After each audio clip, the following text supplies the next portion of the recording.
Hi hello welcome back to our channel. It's me crazy Lavanya vlogs. ఈరోజు నేను ఒక మంచి ఇన్ఫర్మేషన్ని షేర్ చేయడానికైతే ఈ వీడియో చేయడం జరుగుతుంది. అదేం లేదండి, ఇప్పుడు మనం ట్రెండింగ్లో చూస్తున్నటువంటి డాక్టర్ మోమితా రేప్ కేస్ గురించి. ఇప్పుడు అందరూ అంటున్నారు కదా, వీ వాంట్ జస్టిస్ అని. ఆ జస్టిస్ వల్ల ఇప్పుడు తనకేమన్నా ఉపయోగం ఉంటుందా? తన జీవితాన్ని మనం ఇవ్వగలుగుతామా? సో ఈ జస్టిస్ అనేది ఎలా ఉండాలి అంటే, ఫ్యూచర్లో ఇలాంటి అఘాయిత్యాలు అనేవి జరగకుండా ఉండాలి. 3 విషయాలు అనేవి మనం దృష్టిలో పెట్టుకున్నట్లయితే ఇలాంటి ఘోరాలు ఫ్యూచర్లో జరగకుండా మనం ఆపగలుగుతాం. ఫస్ట్ థింగ్, అబ్బాయిలు ఫస్ట్ ఆఫ్ ఆల్ మీరు మీ మైండ్ని కంప్లీట్గా చేంజ్ చేసుకోండి.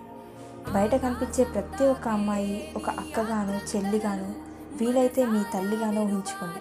సెకండ్ థింగ్, తల్లిదండ్రులు మీరు మీ పిల్లలు బయటికి వెళ్ళినప్పుడు అమ్మాయిలతో ఏ విధంగా బిహేవ్ చేయాలి అనే విషయం ఖచ్చితంగా చెప్పండి. సాధారణంగా అమ్మాయిలకు మాత్రమే బయటికి వెళ్తే ఇలా ఉండాలి, అలా ఉండాలి అని చెప్తూ ఉంటారు. కానీ ఇక ముందు అమ్మాయిలకు, అబ్బాయిలకు కలిపి చెప్పండి. ఇది తల్లిదండ్రులుగా ఉన్న మీకు ఒక బాధ్యత. థర్డ్ థింగ్, అమ్మాయిలు మన సేఫ్టీ మనమే చూసుకోవాలండి. మనం బయటికి వెళ్ళేటప్పుడు మన హ్యాండ్ బ్యాగ్లో ఒక నైఫ్ కానీ, ఒక పెప్పర్ స్ప్రే కానీ ఖచ్చితంగా ఉండే విధంగా చూసుకోండి. అది తప్పేం కాదు.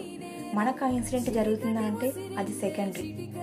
అదేవిధంగా మనకు ఎవరైతే సెక్యూరిటీని ఇవ్వగలుగుతారో వాళ్ళకి మన లైవ్ లొకేషన్ని షేర్ చేయండి. ఆ విధంగా చేస్తే చాలా ఉపయోగం. అండ్ వీటితో పాటు అమ్మాయిలకు ఒక లా రావాలండి. ప్రతి ఒక్క ప్రభుత్వంలో ఇది ఖచ్చితంగా ఉండాలి.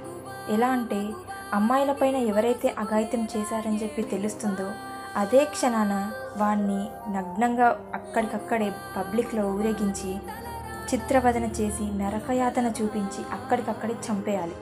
చేసినట్లయితే ప్రతి ఒక్క అబ్బాయికి ఇలాంటి ఆలోచన రావాలన్న మనసులో భయం పుట్టుకొస్తుంది. ఈ నా చిన్ని అభిప్రాయాన్ని మీరు అంగీకరిస్తారని నేను అనుకుంటున్నాను.